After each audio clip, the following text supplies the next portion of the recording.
kubenga ate okugaba obutimba kutandika ng'ennaku mwezi 19 komenkerezebwe nga 23 nkwaniriza Makonde ku 3 ninze Subulukia olwaleero gy'otambulire esookayo n'akaire ffena tukulage otya kamera defe gy'etambulire mu nnaku olwaleero olwokuna era nga do ennaku mwezi dido diri 14 omwezi ogwa 12 omwaka 2023 gona tulikubanga tugukusibula Msode Fedeti Ndakisa Rodi Wentaime okubanga temnange nga kuno nkuliza buterevu katubenga tandika ni Minister omubezi w'ebyentambula n'enguudo Musa Echweru agumiza iwanga nti enguudo n'ebintu ebindi ebiringirirwa okweyambisibwa abageni abasuubirwa okuba wano mu Uganda omwezi ogwida okwetaba mu nkungano okuli olwa Non-Aligned Movement walala n'olwa G77 kino inaatera okubanga tegitolebwa ku engalo ono kwogera bino asinzira mukolo gavumenti ya China mwewereireyo emotoka eduwerere irala 14 nga dino dijja kubanga tideyambisibwa abageni okubanga ditambuza abageni abanabanga beidye katubone ebiwula kwawo. Uganda eri muketalo k'okutegeka enkungana ibiri ediri ku mutendero gw'ensi yonna nga kudino kulikwolwana ne Aligned Movement yokotaku ni G77 China nga dino dakubawo mu mwezi ogw'ogwida era nga dakuyinda okumala ennaku edeswika mu 10 mu kiseera kino emirimu egy'endawulo omuli okwiddaabiriza enguudo ekisaawe eky'enoni eky'entebe okotaku n'edindi ku wuteri edidde okukyazibwamu abageni bano era nga wano minisita omubezi ow'ebyentambula n'enguudo Musa Echweru wasinzire yategeeza abantu nti ebikaali kukolebwaku byonna binaatera okugemebwaku era bidda kuwa mu biseera has been done courtesy of the People's Republic of China.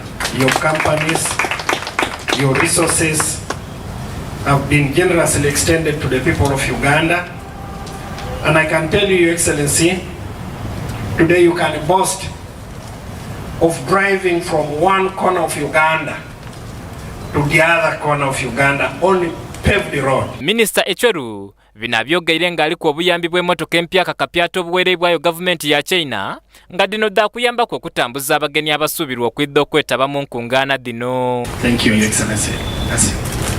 Omukolo guno era gwetabibwaku n'omukise wa China mu iwanga Uganda Ambassador Zhang Lijong. Omuwandiisi w'enkalakalira mu minisitule y'ensonga eddenda Vincent Bajire ategeezezza nti mu kiseera kino gavumenti yeetaaga emmotoka edikununkiriza eyo mu 12 era wano wasinzire yategeeza n'abakungu ba gavumenti nti n'emmotoka dhaibwe donna didda kweyambisibwaku era dda kubatolebwaku okumala akaseera. Emmotoka mulabye tuzifunye tugenda kwongerako n'emmotoka endala eza gavumenti ziri bitongole bya gavumenti ebyokwerinda abakwatagana n'ebyo babikolako abagenyi bagenda okusula awo wonna wonna tumaze okukola enteekateeka ekisaawe expansion gye twali tutandise egenda kumalirizibwa nga omwezi guno tegunnaggwako okutwaliza wamu enteekateeka zitambula bulungi era tukakasa nti enkungana zino zigenda kuba successful. Twetaaga emmotoka nga 12 emmotoka zino wano tulina emmotoka 14 gavumenti ya China zeyakatuwa kuba basooka ne batwayo 7 mu mwaka ogwa 2020 kati batongeddeyo endala 7 z'emmotoka 14 endala tugenda zijja mu bitongole bya gavumenti era weeziri. Musisirwanga nakusakira emboozi eno ku lwa Baba TV Makonde.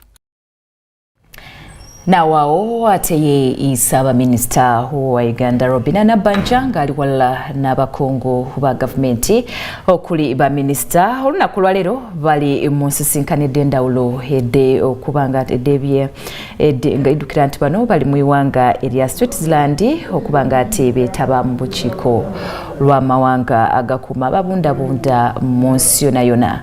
Enkungana dino digendererwamu okwogerezeganya mawanga n'ebitongole eby'endawulo ebikuuma ababundabunda kubona butya bwe bayinza okubanga ate bafunamu obuyambi. bwabeera yagaanainemu ku Nisenkulu w'ekitongole ekivunanyizibwa ku mmere mu nsi yonna yonna ekya World Food Program Valerie Gwaniari Nabbanja alaze obwetaavu obw'eggwanga Uganda okuyambibwaku mu mmere ey'ababundabunda wabula ng'akoba nti ekitongole kino kisaanye okugula emmere eno ku bannayuganda ababudamya abantu bano kisobole okubawagira ku bono olw'okubudamya abantu bano.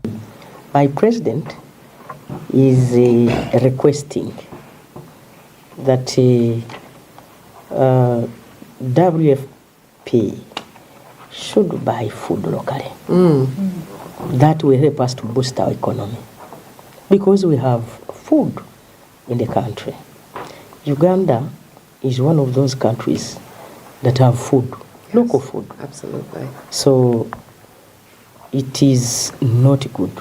Ate Hilary Onekengo ne Minisita w'ensonga edda abantu ababundabunda asabye banka y'ensi yonna yonna eya World Bank okuwa Uganda empiya etakirize ku bizibu ebindi ababundabunda bye babitamu okotaaku n'abandi abasengulibwa mu bifo by'ababanga balimu nga tibeetegekeire mu kifo eky'okuvuudirira obuvuudirira eddirooni ku gavumenti ya kuno. Support money coming to our loans.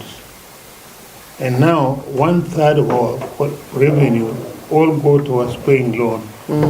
We only utilize only 60% in our own program, government program, development, and then the operational program. Over 30% goes towards paying loan. Valerie Gwaniari asiimye ine iwanga lya Uganda olw'okubudamya abantu bano era yakoba nti Uganda mu nsi yonna neiwanga erisinze okubudamya abantu mu mirembe. Maize and none of the beans and pulses were purchased anywhere but Uganda. All of it was purchased inside of Uganda, and that's the 44 million. So you can tell the president that we are moving in the direction that he would like us to be moving in. Onayongeireku era yategeeza nti ekitongole kyakulembera ekya World Food Program kyatandise okugula emmere ku balimi nga kigiwa ababundabunda era yakoba nti omukululo guno gwa kujja mu maiso.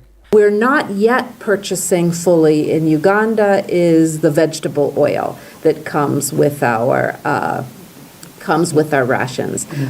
We purchased some. I think we got 2,000 metric tons this year locally.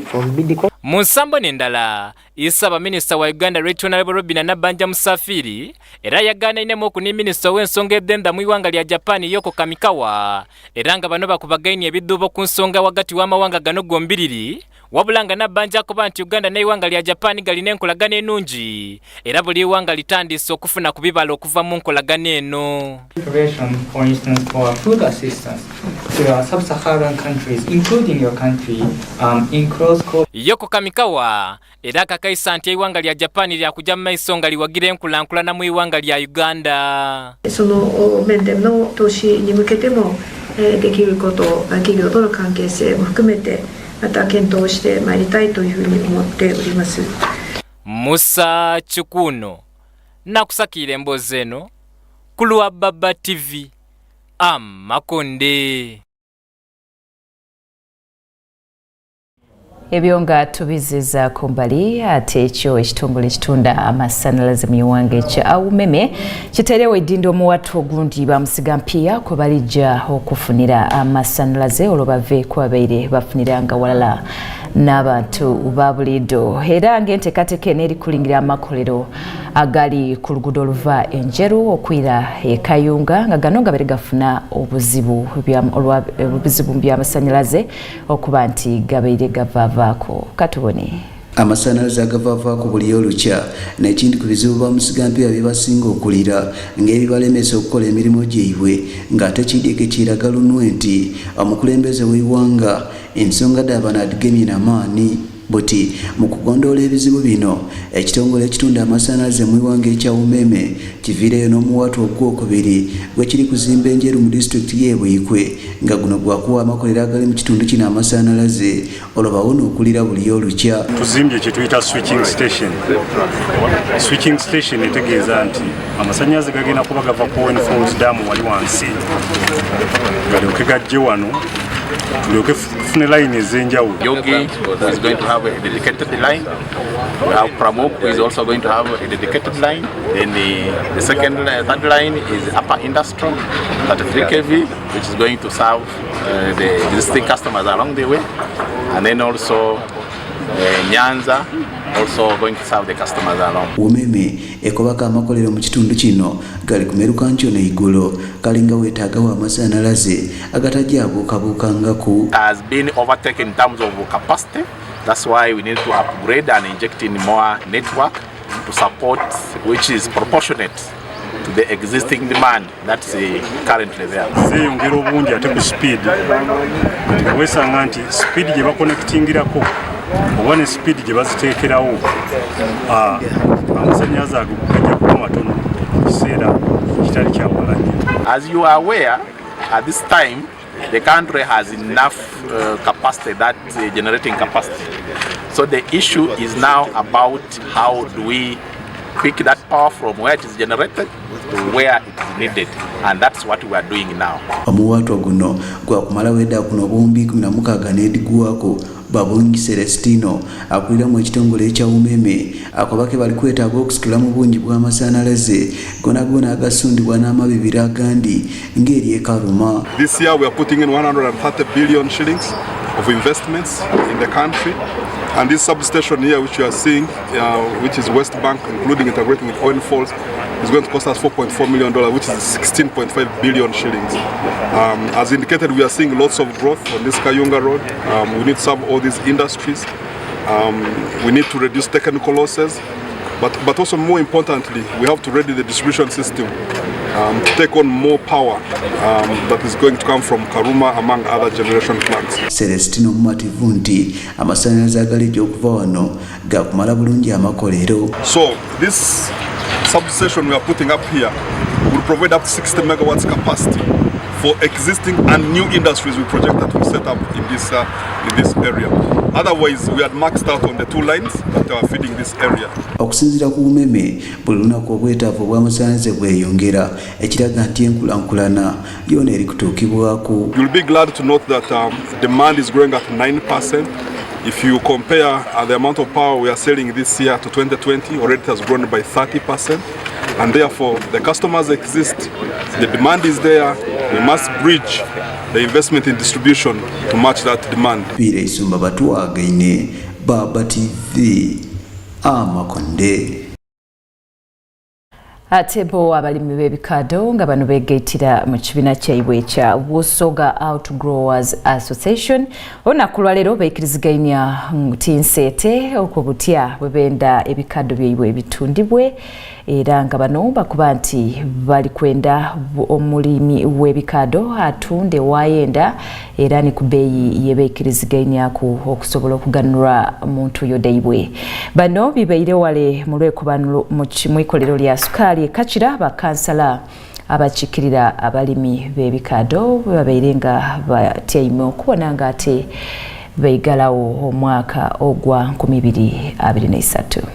Olukiiko olufuga abalimi b'ebikado abeegatta mu kibiina kyaibwe Busoga Outgrowers Association BSGA olwaleero bayitamisa kanso yaibwe ey'amangu n'embiro olw'omwiko lya Sukali Kachira okuba ku bye bateesa ku nsonga z'ebikado. Ensonga esinza okuba yayikkiriza ni zoningi oba okutawa ebbanga erya kilomita 25 wagati w'amakolero ga Sukali ng'omulimi alina kutundawo ebikado bye bo kye bakainya era bakobanga bebenda omulimi asigale ng'atunda ebikado bye gayenda ku bbeeyi bayikiriziganya ku olwo ne basobole okuganula mu maanyi gaibwe. Nti wevanata mu radius ba kilometers ya 25 nga wetololera wonka iwolimye ebikado mwene niwo byerimire ebikado niwo of transportinga ebikado tubitamu esente eningi baba bakukubya nti tundirawo kikiwa kikutegeeza nti dictatorship ede mu bamiras nti ajja kuba monopoly. Ensonga eyindi abali ya kibiina kyetibwa Kigweta Busoga Association abajaduzi mu parliament nga bakobanga bwe bayikiriziganya abalimi bonabona mu Busoga okutunda ebikado byebyo mu cooperative baba Busoga Outgrowers Association kye bakainya era bakyegananga bwe batakidi kubanga ekibiina kye balimu ekya Busoga Outgrowers Association BSGA ekyaganibwa Kachira bakoba nti abagweta Busoga bali ku magezi kwenda kubatunda nga banaife basayininze boogera nti baguleta Busoga abandi bakoba nti balina obukiiko bwe bakulira ku byuma by'ebikado era twajja okweyagana nga basayininze ekipapula ekiwagira okukoba nti abalimi batunde ebikado nga babita mu cooperatives abantu kye batayikirizaganya nabo. Edukira nti yevuire ku bina bino byombi okuli ekyeteebwa Kigweta Busoga Association n'ekino ekya Busoga Otugwaza Association bayitibwa mu Parliament ku nsonga ez'endawulo okwinona wakitibwa amakolo ga sukaali bikaado nga tebaba obuyambi era lwaki tibenda zoning n'ensonga ezindi kamaala era beetebwa abagweta Busoga Association bakubanga bazira kibiina kindi aba Busoga Otugwaza Association besi ekyaganibwa ekakira kibakainia ife abantu ababa cooperative betuwulira abagweta Busoga tituidi na ofisi yaibwe yeri ife ofisi yaife ya Busoga Sugar Cane Outgrowers eri wano kakira aya abo tituidi ni basimuka wabula mukoga kuni sente bewa abalimi b'ebikaado Wajir District ni City Omboko David akobya ekibalesana okwebuuzaako kabakiise b'abalimi b'ebikaado mala oluvannyuma babaga ekibandiko ekyalala kibajja okutola mu palamenti ono akoba nti ensonga esooka n'okwegaana abeeta abagweta Busoga Association ababeerimbikamu okulaba zoning oba okutaba amabanga wakati w'amakolo ga sukaali taku n'okutunda ebikaado mu cooperatives abamu kibiina ky'obwegayisi ng'abagweta Busoga kye bali kulubirira yo twajja okujja mu parliament twabagaana nga bali mu parliament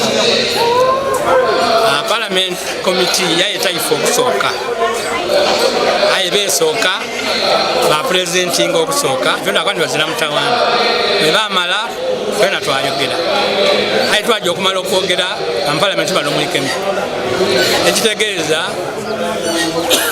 bazira kyuma kye basinziiraku ekizimbe ekisinga kutuluma benda abalimi batundire ebikaado byaibwe mu cooperative ife tukoba ditwenda omulimi oyo sente lije mu banka nga didde mu mayina ge niwe kiba 10 kibe kikye awo ife tufuirawo olukiiko luno lwidire mu kiseera nga evuire okwenda ku ntono ino aba Busoga Otugwaza Association BSG bayitibwa mu palamenti yebaagaana ne bana babeeta abagweta Busoga Association abatyama wale ku Melona mu kibuga ky'Eyinza bebakuba nti benda okubategerera Nezamton Palapande kwa Baba TV Amakonde. Ateye Minister wa Kampala Hajjat Misa Kabanda avyo yasekerera abakoba nti ekibuga Kampala kiri mu mbeera mbino era omusango baguta ku kitongole kya KCCA okuba nti tekikoze kimala. Kabanda akuba nti KCCA ekoze ino okubona nga etumbula ekibuga Kampala okutuuka ku mutindo gw'ekiriku nti era niyebuvireku basobola okuwangula engule okuli ebibuga ebisinze okuvaale mu iwanga lya China. Katubone bula kwawo. Ekitongole kya Kampala Capital State Authority yebuviire ku kyawangula engule mu kibuga Guangzhou mu iwanga lya China ngeno yatumibwa Guangzhou Award for Urban Innovation and Weyonje Initiative nga bano basima ekibuga Kampala okuba ekiyondo okusinga ebibuga ebindi byonna byonna okwetoloola ensi yonna. Buti olwaleero abakulira ekibuga Kampala okuli Senkulu wa KCCA Dorothy Kisaka, Minister wa Kampala Hajjat Misa Kabanda, akulira ebyobulamu mu KCCA Dr. Salaza Lwangu, okotaku n'akiikirira Road Mayor nga ni Kansala John Mary Sebufu, okotaku n'abandi kamala bandulire bana Kampala the award de bafunye. Abandi kubakozi mu kitongole kya KCCA abakola weeyonde basimye engule eno kyokka basaba bakama beebwe okuba webikozesebwa okotaku n'okubagondekeza ku nga bakole emirimu gyaibwe olomeni Kampala yakayakane n'okusinga kw'enduba. Butukutuku naye nga mbutuufu fe tubeera eri mu informal settlement eyo ng'emmotoka ya sesipulu tekola ki nga fe solution gye tuyina yokka kubaza mwala oba n'okusima wali kuki kati bwe batusomesa mbutuufu nendaba nga kitukutteko nentandika company eyange nagitandikanga amagoba ga weeyonje. Minister wa Kampala Hajjat Misa Kabanda asekereira abantu abakoba nti ekitongole kya KCCA ekyo kikozeneire ku nkulankulana y'ekibuga Kampala ngakoba nti baba bona bye bakola babasiimera babawa n'engule. Tunyemu kino kubanga abadde batalowooza nti tulina kye tukola bajja kulaba nti KCCA waliwo abagiraba nti erina kyekoze.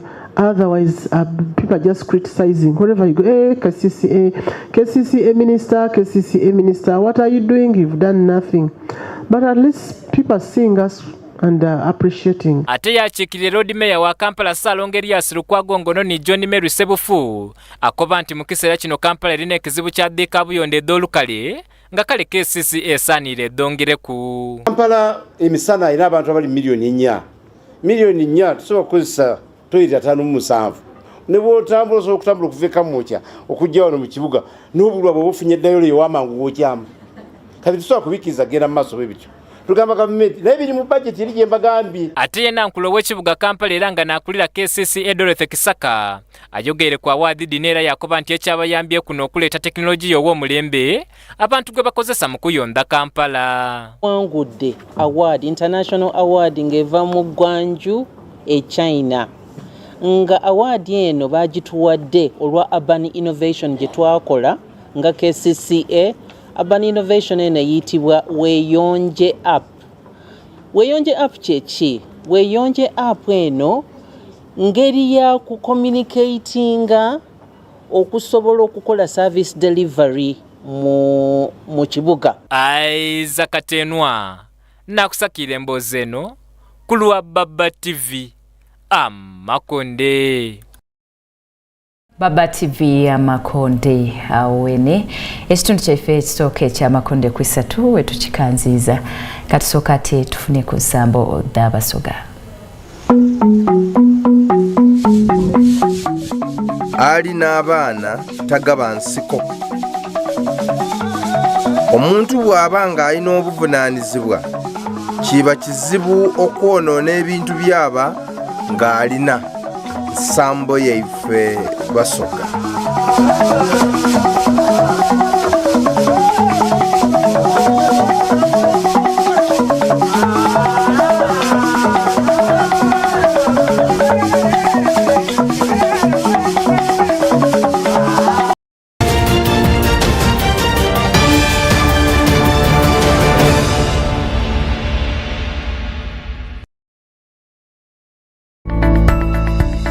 Enoni Baba TV Obusoga Bulaire.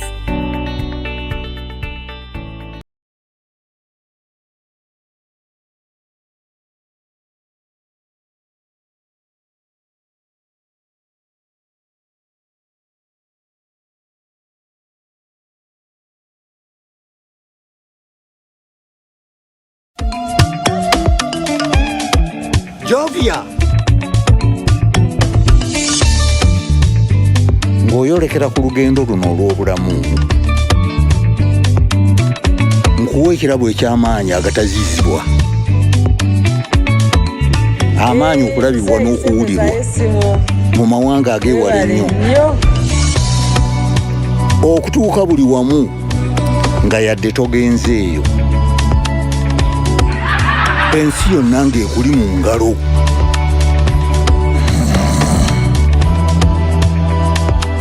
Okutambula mu biseera n'okumanya buli kimu ekirina okumanyibwa.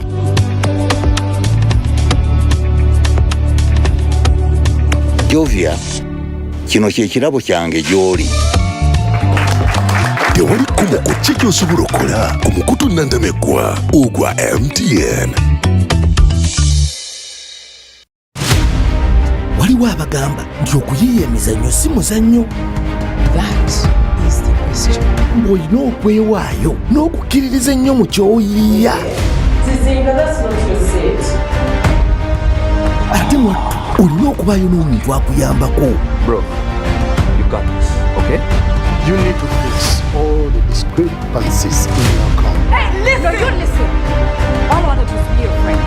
Naye olowooza omuntu ng'ekyo kimuli mu musaayi ebyo bimulya. Anti aba yazaalibwa kukola ekyo. Scene 5, take 2. Tega Pearl Magic Prime ne Pearl Magic Loco olabe emizannyo egyaffe egy'Abannayuganda ku DSTV ne GOTV Uganda kwokka.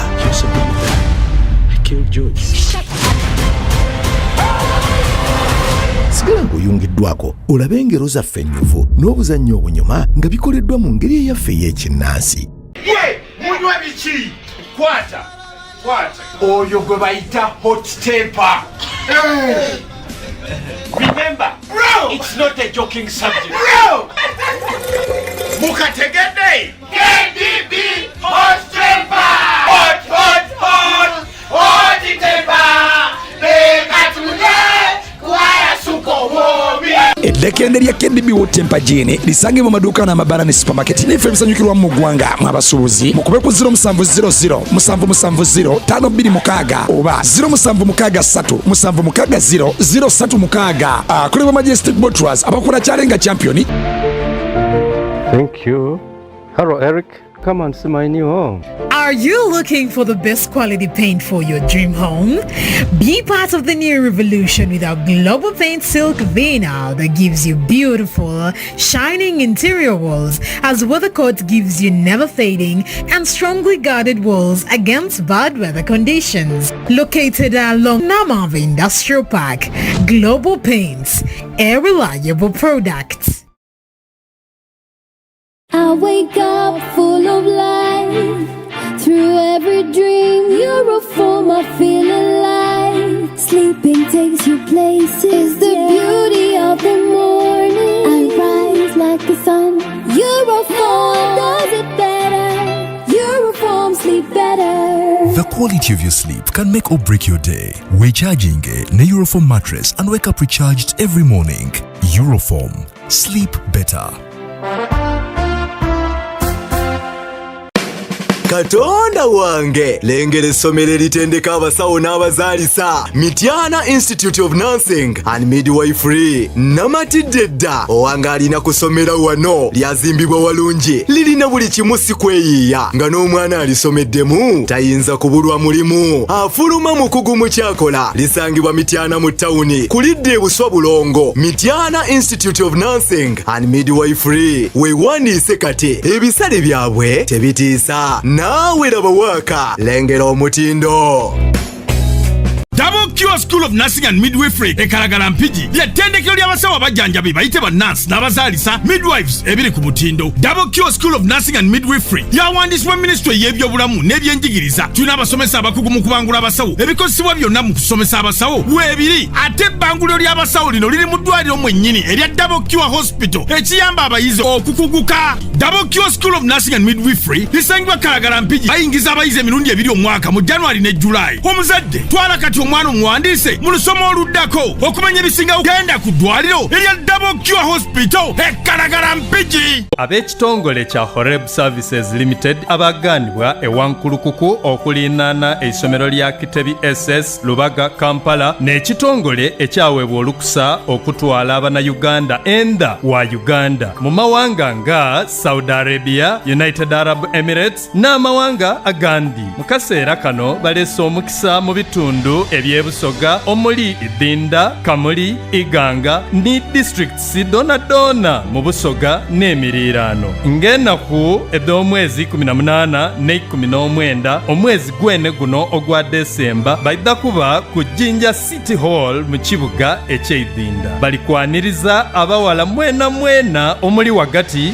w'emyaka 22 na 35 nga musobola okwogera, okuwandiika n'okusoma Olungereza. Mwidde n'indagamuntu daimwe original n'omuntu aidde okweyimirirawo n'indagamuntu ye original. Wajja kubaawo okulungamya ku mirimo egigemagana n'okukola mu maka oba waka. Bino byonna birijja kubaawo ku bwereere. Woba ng'oyenda ebisingawo kuba ku namba dino wamanga not 752 ana 27 9 oba not 762 26 18 47 n'aba Horeb Services Uganda Limited bakagwabo mu by'emirimo egyenda.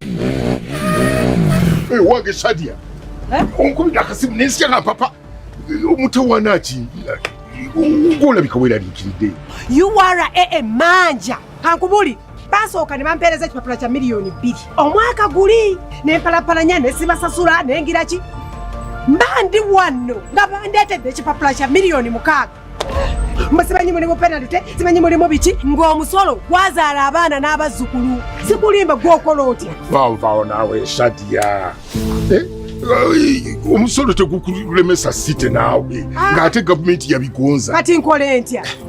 Okimanyi nti bw'osasula kati omusolo gwo gwonna ogukubanjibwa okuva emabega okutuuka nga 3 June 2023 tujja kusasula magoba na ngasi oba ziyite penalties. Kisoboka kiti ekyo? Abasuubuzi ababadde babanjibwa emisolo emikadde gavumenti yatuteerawo waiver. Byebiki ebyo? Okay, kati kiriwo ekiti omwaka gw'ebyensimbi guno ogwatandikanga mu July 2023 gavumenti yagamba nti buli muntu asasula omusolo gwe mu bujjuvu nga 31 December terunatuuka ajja kusonyiyibwa amagoba n'engasi oba ziyite penalties. Yes, kyekyo bwe kityo bwe kitambula akazanyo katambula. Leka naawe nga URA ekusonyiwa omusolo yeekuddako tebasobola. Kitunudde bwoti baali bakubanja miliyoni 2 kati ne bakuleeta ekipapula kya miliyoni 6 nga bataddeko engasi n'amagoba. Okitegeera kaakati bw'osasula kati ojja kusasula miliyoni 2 zokka. Kati gana amagoba n'engasi agaweze miliyoni 4 tojja gasasula bagakusonyiwa. Bane biweeva mbisangewo okusasula. Sasula mbujjuvu omusolo gugokka ogukubanjibwa ng'okozesa emikutu egy'enjawulo egisasulirwako omusolo oba nyiga kamunyenye 285 kadaala oba genda ku ofiisi ya URA yonna ekuli okumpi oluŋŋamizibwe ng'omukisa guno tegunnaggwako. Uganda Revenue Authority, tukulaakulanyize wamu Uganda. Enoni Baba TV obusoga bulayire. The family of Mr. Stephen Nyarubona with deep soul announces the passing of Mrs. Rosemary Mwesigwa Nyarubona Awol. She departed this life on December 8, 2023 in Austin, USA, after battling a long illness. Further details regarding the funeral arrangements will be communicated in the coming days. May her soul rest in eternal peace. God be with you till we meet again.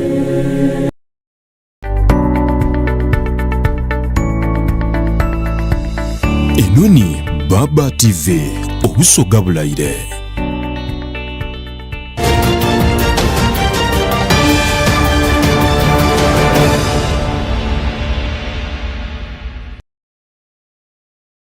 Okubanga ate tukali walala niwe Baba TV tukeyongera meso na makonde kwesatu era katubenga tutandika ni Minisita omubeezi w'ebyentambula Musa Eshweru ono alagire polisi y'okungudo okuvunya abanene mu gavumenti abamena amateeka ag'okungudo kyakuba nti kino nekiviireko obubende okweyongera mu iwanga. Ono okwogera bino abeire ku mukolo ogw'okutongoza sabiti y'okwefumiitiriza ku kulwanisa obubende bw'okungudo era nga babeire wali mu kibuga Kampala wali ku hoteeli ya Mistia. Minisita Echweru akoba nti bakizwire nga abanene mu gavumenti n'abandi kwaba abasinga okuvuga endiima okubukiza we batasaine kubikiza okotaku n'okuvugira ku luuyi olukyamu era atyo yasaba baire ku babe ekyokubonera ku eri Bannayuganda. I confess that as a department we have also fallen short. The potholes were there, but now we are blaming rain only. But there were also potholes before the rain. Omukolo guno gwetabibwako ebitongole by'obwannakyewa ebirwanisa obubende ku nguudo eby'endawulo okubeera ekya Center for Policy Analysis, Vivo Energy, Road Safety Advocacy Coalition Uganda, ngera wano Susan Tomuhoira ategeezezza nti bonga ekitongole kya Rosachu bakubunisa enjiri ey'okuziyiza obubende nga bakozesa emikutu gimugaita bantu. Olwaleero tutongozezza bbaasi eno egenda okutambula mu kibuga Kampala ng'eyogera era ng'ebuulirira abantu ku nkozesa y'oluguudo. Kampeyini eno eteekeddwamu ssente okuva mu National Medical Stores nga ffe tugenda okutambuza omulimu ogwo. Bbaasi eno kampeyini tugiyita yogerako kampeyini. Yogerako etegeeza nti twogereko ku nsonga ezituluma naye ensonga ya kakati ya abantu abakozesa boda boda.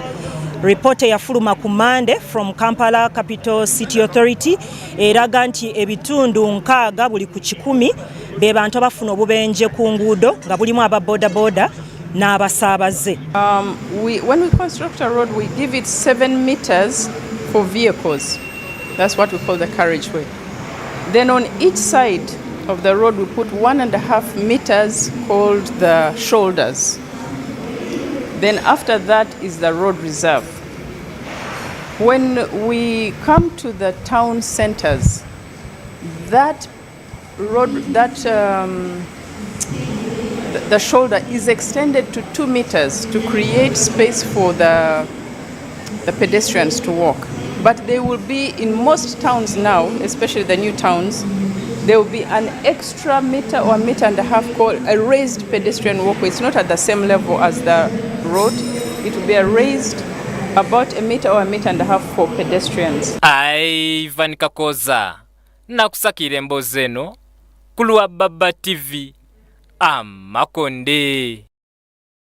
Ate ye James Mugisha onongani kamisona gemaganya no kutekisa ibiragiro mu nkola mu kakiiko ak'obwenkanya akubiriza Ministry d'Endawulo okusingala hegemagana n'ensonga z'abakozi okufa eno ku ngeri ye bagabamu emirimu. Ono okwogera bino abaire kali kwanda lipoota y'ebitongole wala ni Ministry da Gavumenti nga bano bakubolekera okuba nga ate bengira omwaka ogw'ebyempiya 2024-2025.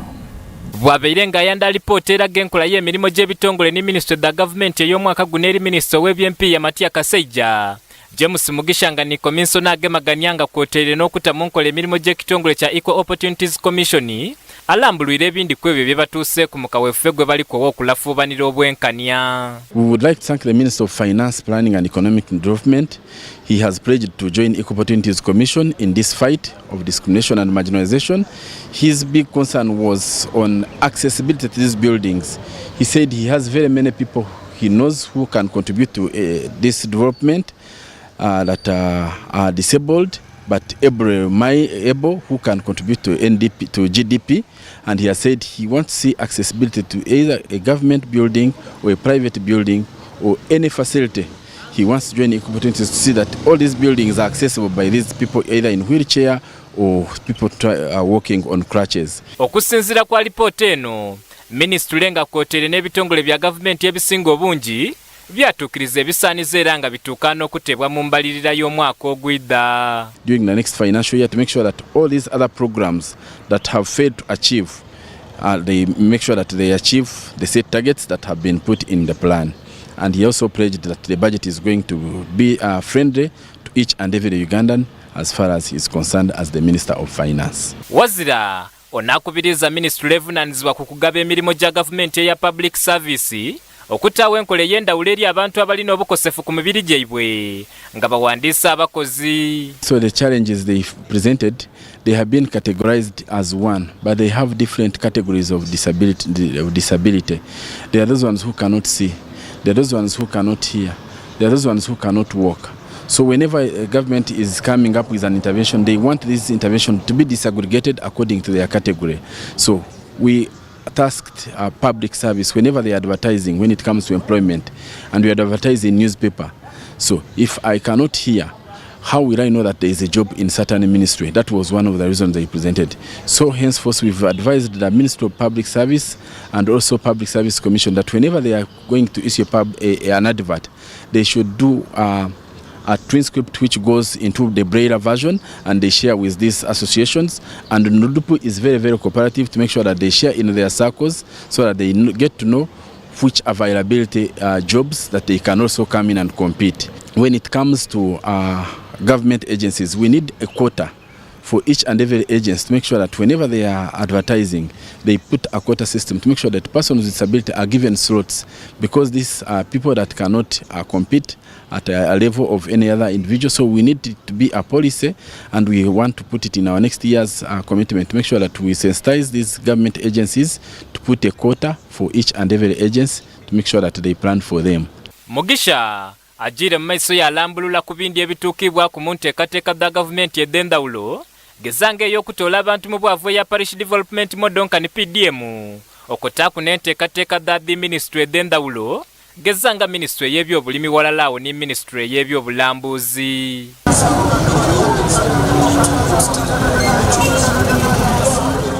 Muhammad Mukalu ni Musa Chikuno n'abakusakira emboozi eno ku Lwababa TV Makonde. Ate kyo ekifo kibayiwamu ebikaba ekya Kitezi Landing Field kirikobebwa okuba nti kiddwire era nga kino kiwaliriza abakulembeze ba Uganda Cadres Traders Entrepreneur Association okustukiramu okujja okubona butya bayinza okustukiramu okujja okuba empenda n'okubona butya bayinza okuba nga ate bakola oba butyasamu oba okubona ekifo okubona engeri gye bayinza okuba nga ate bakuuma mu kasasiro. Bano edukira nti ekibiina kino nekikulembera oba nekitwala abasuubuzi bonabona mu iwanga. Katubone. Kitezi Landing Field nkani ekifo kye bayiwamu ebikaba kikobebwa okuba nga kyaidula era nga kino kireeteire ebikaba bingi okweyongera mu kibuga Kampala era kino kiwaliriza abakulembeze ba Uganda Cadres Traders Entrepreneurs Association nga kino n'ekibiina ekitwala abasuubuzi mu iwanga Uganda lyona okusuulamu engaito bajja okubona butya bwe banaatema empenda ku nsonga y'ebikaba.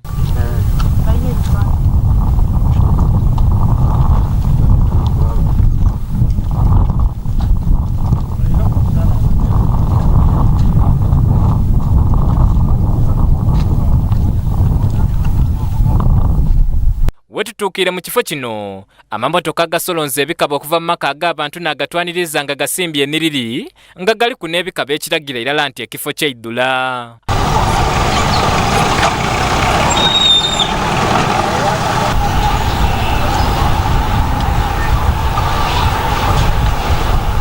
Abantu abawangalira mu kitundu kino bwe bogeire ku Baba TV batukobye nti embeera ye bali muti nnungi waire olw'ekifo kuuna okwidula nga kwotere n'embeera okuba ey'amaadhi era basaba gavumenti okubalowooza ku kubanga bona bawa omusolo. Jene ekirombe nakyo kirabika ng'ekijjudde naye tebakola ki tebakkiriza so babayo ekitundu ekirala gye basobola otutwala tukoyo osula eno maka gafudde lwa kirombe kino tusula eno wiiki nnamba olw'okubiri tetwayiwa kasasiro ne batugamba tujja kudda olw'okuna tukomyewo ne batugoba ne batugamba tudde tusibasooke bakole ki basombe ettaka tugezezaako nnyo okugumiikiriza amateeka agali eno n'olusi tulemererwa.